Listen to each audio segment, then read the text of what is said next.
You are looking at Julian's pronunciation guide, where we look at how to pronounce better some of the most mispronounced words in the world, like this other curious word. But how do you say what you're looking for today? How do you pronounce these words from Latin and Christianity? In English, the Latin pronunciation is going to be different, and we'll get to it in a second. Laetare is how it's said in English, okay? Laetare. Laetare, with a stress on the second syllable. Now, if you want the Latin pronunciation, Laetare.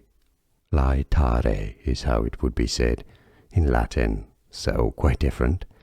Laetare is how most people say it in English. Laetare. And now you know.